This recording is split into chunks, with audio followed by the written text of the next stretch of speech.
आप सभी को जय मसीह की प्रिय। और आज मैं उन बहनों से बात करना चाहती हूँ जिनके मनों में प्रश्न या उनके मन में संदेह है, क्या मैं पीरियड के समय बाइबल पढ़ सकती हूँ या उनको छू सकती हूँ या प्रार्थना कर सकती हूँ या चर्च जा सकती हूँ। इस प्रकार के प्रश्न आपके मनों में है तो ये वीडियो आपके लिए है। अगर आपको जानकारी लेनी है तो इस वीडियो को पूरा आप देखें और परमेश्वर के वचनों से मैं आज आपको उत्साहित करने जा रही हूँ कि हम इस प्रकार कर सकते हैं या नहीं कर सकते। वीडियो के अंत तक का जब आप बने रहते हैं तो वहां पर मैं आपको लास्ट में बताऊंगी आप कर सकते या नहीं कर सकते हैं। आजकल हम देखते हैं कि कई ऐसे घरों में भी अभी भी उन पुरानी रीति रिवाज को मानते हैं कि पीरियड आने के समय या वो बाइबल को नहीं छू सकते हैं या वो प्रार्थना नहीं कर सकते। उनके मनों में एक संदेह बना रहता है कि मैं भी जब प्रभु को नहीं जानती थी तो मेरे भी मन में ये संदेह रहता था, लेकिन जब परमेश्वर के वचन से मैंने पढ़ा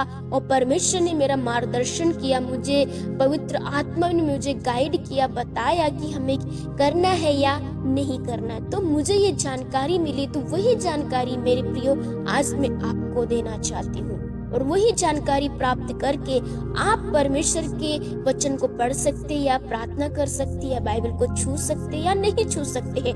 क्या है ये सच्चाई, आज मैं आपको परमेश्वर के वचन से मैं बताना चाहती हूँ। परमेश्वर के वचन में लिखा हुआ लेवी व्यवस्था की पुस्तक 15 अध्याय 19 पद में हम देखते हैं, फिर जो कोई स्त्री ऋतु में रहे तो वो 7 दिन तक अशुद्ध ठहरी रहे और जो कोई उसको छुए वो सांस तक अशुद्ध रहे। पुराने नियम में इस प्रकार बता रहे कि जिस स्त्री को पीरियड आया है वो 7 दिन तक अशुद्ध ठहरी रहे और जो कोई उसको छुएगा वो भी अशुद्ध हो जाएगा। जिस बिस्तर को वो इस्तेमाल करती है उस बिस्तर के बारे में भी बताता है वचन कि उसको धोए। और मेरे प्रियो आज भी लोग इन धारणाओं में है, इन सोच में है, इन विचारों में है और उन परंपराओं में चल रहे हैं, लेकिन परमेश्वर का वचन क्या बता रहा है आइए हम देखते हैं। और डाउट क्लियर करने के लिए मैं परमेश्वर के कुछ वचनों से आपको उत्साहित करना चाहती हूँ।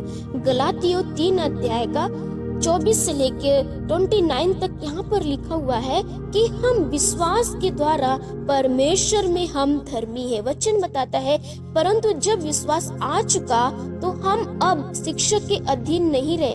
जो शिक्षक हमें मिली, जो हमें लोगों ने बताया है, सिखाया है, उस पे हमें चलने के लिए वो कहते हैं, वो अब अधीन नहीं रहे, क्योंकि तुम सब उस विश्वास के द्वारा जो मसीह यीशु पर है परमेश्वर की संतान हो।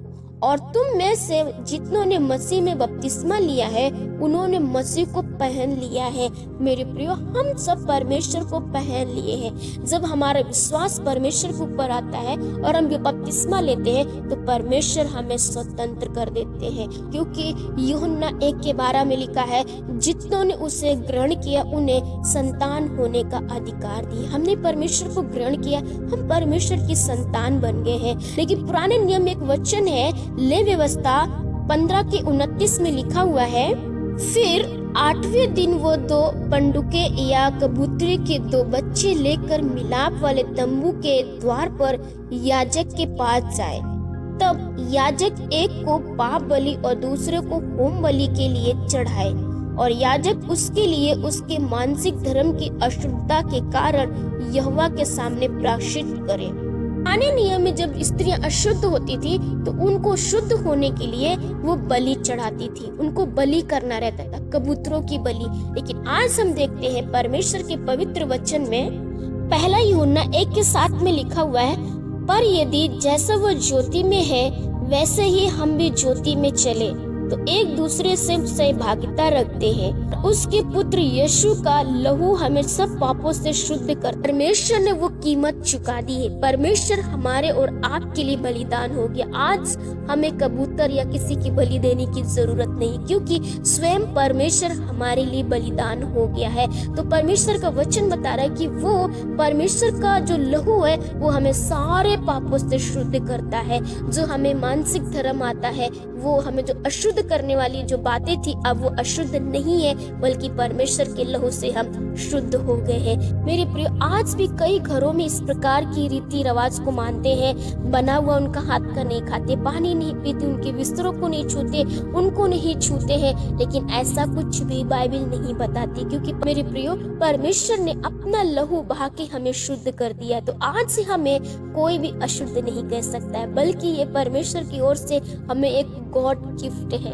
परमेश्वर की महिमा हो कि परमेश्वर ने हमें बहनों को स्वतंत्र कर दिया, हमें स्वतंत्रता मिल गई। हम बाइबल को छू सकते हैं, बाइबल को पढ़ सकते हैं, बाइबल को हम उठाकर लोगों को सुसमाचार सुना सकते हैं, हम उपवास रख सकते हैं और चर्च जा सकते हैं। आशा करती हूँ मेरे प्रियो कि आपके सारे डाउट या क्वेश्चन क्लियर हो गए होंगे और परमेश्वर का वचन आपसे बातचीत किया है और आप बहुत इंकरेज हुए हैं कि इस प्रकार से हम शुद्ध हो गए हैं परमेश्वर के लहू से। पीरियड के समय आप परमेश्वर की उपस्थिति में जाए, प्रार्थना करें, भजन गाए, कीर्तन करें, प्रभु की महिमा करें, क्योंकि परमेश्वर हमसे प्रेम करते हैं, वो हमसे कभी अलग नहीं होना चाहते हैं। प्रभु के नाम की महिमा हो, प्रभु की स्तुति हो। आप सभी को जय मसीह की। मेरे प्रियो, अगर आपको ये वीडियो अच्छा लगा है तो जरूरतमंदों को जरूर शेयर करें, ताकि इन बहनों के जो डाउट है उनकी भी क्लियर हो जाए। प्रभु के नाम की स्तुति हो। आमीन।